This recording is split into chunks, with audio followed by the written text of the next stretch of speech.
व्यापार चालू करवा दिया, वो भी ठप हो गया। उनको नौकरी में लगा दिया, वहां से भी छोड़ छाड़ के आ गए। क्यों?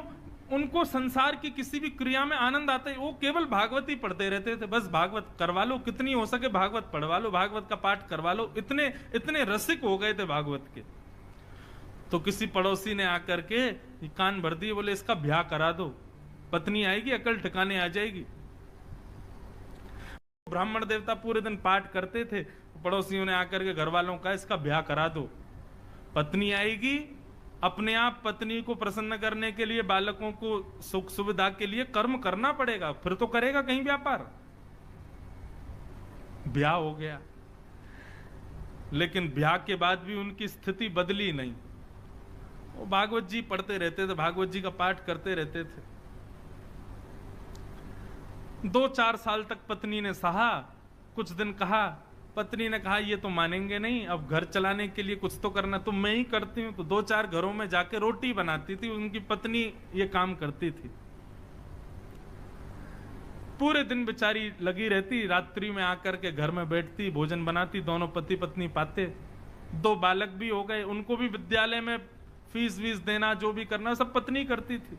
एक दिन उस ब्राह्मण के घर पर कुछ संत पधारे, और संत भी ऐसे समय पर आए जिस समय पर घर का पूरी प्रसादी भोजन सब समाप्त हो चुकी थी, सब पा चुके थे। और संत आकर के सीधे आसन पर बैठ गए, बोले बिटिया लाओ कुछ प्रसादी पवाओ। अब प्रसादी तो कुछ थी नहीं, और कभी रसोई में जाए, कभी कहीं जाए, कभी कुछ करे, कभी कुछ करे, कोई योग्य कुछ भी साधन नहीं मिला। बार बार बिटिया को इधर से उधर भागते देख संत समझ गए कि हम गलत समय पे आ गए हैं, यहाँ पे अभी कोई व्यवस्था है नहीं। संत उठ गए, उठ करके बोले बिटिया महादेव की इच्छा होगी तो फिर कभी आएंगे, हाँ अभी चलते हैं। और प्रणाम करके सब चले गए। वो ब्राह्मण की पत्नी बहुत निराश हो गई। क्यों? बोले आज तक मैं सह रही थी अपने पति के सब भावों को, ये कुछ नहीं करते, मैं सब जानती हूं, भागवत जी का पाठ ही इनका सर्वस्व है, मैं सब जानती हूं। लेकिन आज महात्मा हमारे घर आए और हम उनको कुछ पवा ना सके, ऐसी स्थिति तो मुझे स्वीकार नहीं थी।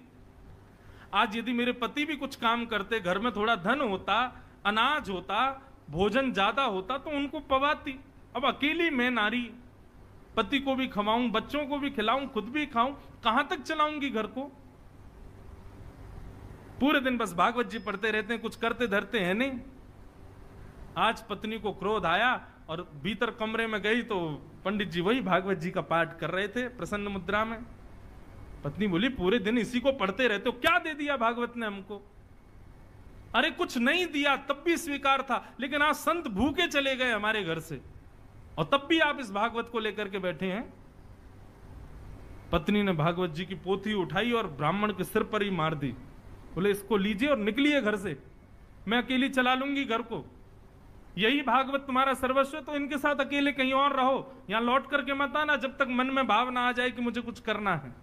ब्राह्मण देवता अपनी भागवत जी को, उसके पन्ने बिखर गए थे, सब समेट करके हृदय से लगा करके रोने लगे और मनी मन विचार करने लगे, हे नाथ, मेरी पत्नी को आप साधारण पृष्ठ के रूप में दिखाई देते हो, पन्ने के रूप में दिखाई देते हो, लेकिन मैं जानता हूं ना आप प्रत्यक्ष कृष्ण हो। हे नाथ, मेरी पत्नी का कल्याण करना, उसका मंगल करना नाथ। और अपनी भागवत जी को समेट करके गंगा किनारे चले गए और गंगा किनारे जाकर के खूब रोए, ठाकुर जी को याद कर करके, कथाओं को पढ़ पढ़ के खूब रोए। बोले मुझे इस बात का दुख नहीं कि पत्नी मुझ पर चिल्लाई, पत्नी ने मुझे गलत कहा, लेकिन मुझे इस बात का कष्ट है कि मेरी प्राण प्यारी भागवत जी को उसने इस प्रकार निरादर किया। ये साक्षात कृष्ण है। कोई बात नहीं ठाकुर जी, उसको सद्बुद्धि देना, उसका कल्याण करना। इतनी सहनशीलता, इतना समत्व और इतनी सुहृदता को देख करके ठाकुर जी रह नहीं पाए और भगवान नन्हे से बालक बन करके काशी में प्रकट हो गए।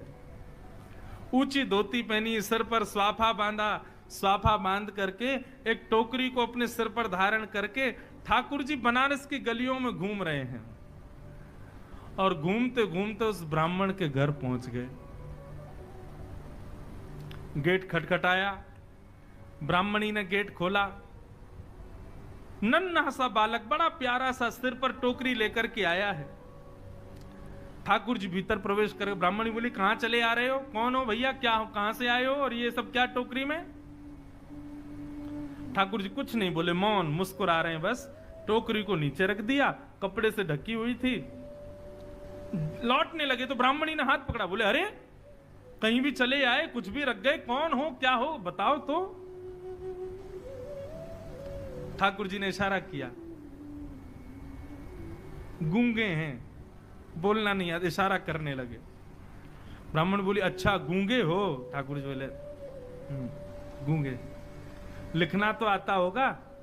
ठाकुर जी बोले लाओ लिख के बताते हैं। तो ठाकुर जी ने उसमें कुछ लिखा और लिख करके पन्ना बंद करके उसको दे दिया, चले गए। ठाकुर जी ने क्या लिखा था कि आपके पति, जो भी उनका नाम, वे मेरे यहां मजदूरी करते हैं और आज से नहीं, बचपन से मेरी मजदूरी कर रहे हैं, लेकिन आज तक उन्होंने अपना वेतन मुझसे नहीं लिया है। आज तक उन्होंने अपना जो उनकी मजदूरी होनी चाहिए वो उन्होंने मुझसे ली नहीं है। लेकिन आज मुझे किसी ने आकर के बताया कि उनको धन की बहुत आवश्यकता है, तो बचपन से लेके आज तक उनकी जो मजदूरी थी वो मजदूरी में देने आया हूं। और ऐसा लिख करके और ठाकुर जी वहां से चले गए। बोले मजदूरी?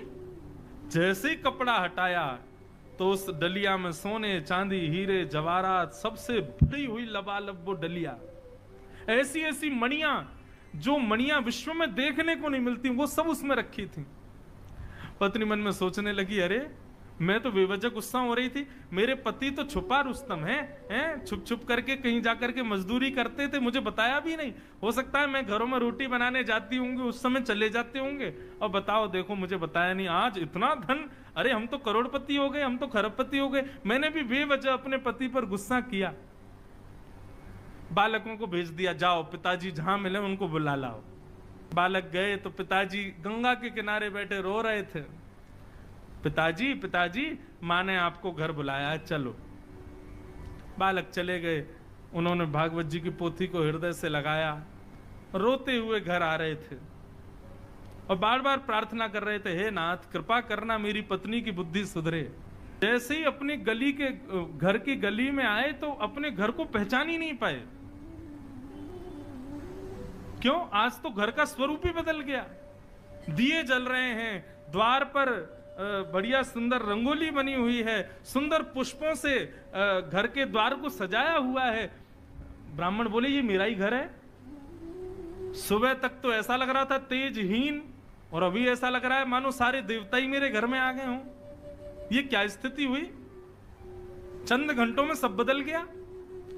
ब्राह्मण ने जैसे ही भीतर प्रवेश किया, पत्नी ने आकर के थाल से आरती उतारी, जय हो, नए नए वस्त्र पहने हैं। ब्राह्मण को समझ नहीं आया, बोले ये सब क्या हुआ देवी?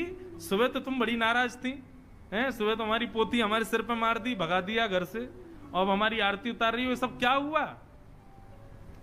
ब्राह्मणी बोली आपकी चोरी पकड़ी गई। बोले मेरी चोरी? कौन सी?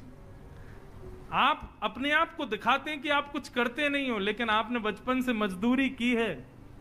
आज आपका मालिक आया था आपकी मजदूरी देने के लिए। ब्राह्मण बोले मेरा मालिक? कौन सी मजदूरी भैया? बोले हाँ गूंगा मालिक आया था, आपको बोलना नहीं आता, उसको गूंगा है ना वो। तो ब्राह्मण देवता बोले गूंगा मालिक? ये कैसा मालिक है भैया, क्या मजदूरी देके गया? कक्ष खोल करके दिखाया तो डलिया रखी थी, सोने चांदी हीरे जवाहरात सब उसमें रखे थे। बोले देवी मेरा कोई मालिक नहीं है, ये मेरी कोई मजदूरी नहीं, मैं कुछ नहीं करता, मैं तो केवल भागवत अध्ययन करता हूं। बोले आपका मालिक आया था, गूंगा मालिक, और वो बता करके गया कि आपने मजदूर। तुमको कैसे पता? वो तो गूंगा था, बोलना जानता, तुमको कैसे पता? बोले ये पर्चा दिया। जैसे ही पर्चा खोल करके देखा तो सारे शब्द उस पर्चे में घूमने लगे, और तभी उस पर्चे पर ही त्रिभंग लली श्याम सुंदर की आकृति प्रकट हो गई। ब्राह्मण देवता रोने लगे और रो करके अपनी पत्नी के चरणों में प्रणाम किया और कहा, हे देवी, ये कोई सामान्य व्यक्ति नहीं थे, सामान्य मालिक नहीं थे, पूरे विश्व के जगत नियंता, जगदाधार, जगदीश्वर थे। मैंने बचपन से आज तक भागवत का पाठ कभी अपने सुख के लिए नहीं किया, केवल उनके लिए किया। जग को सब मजदूर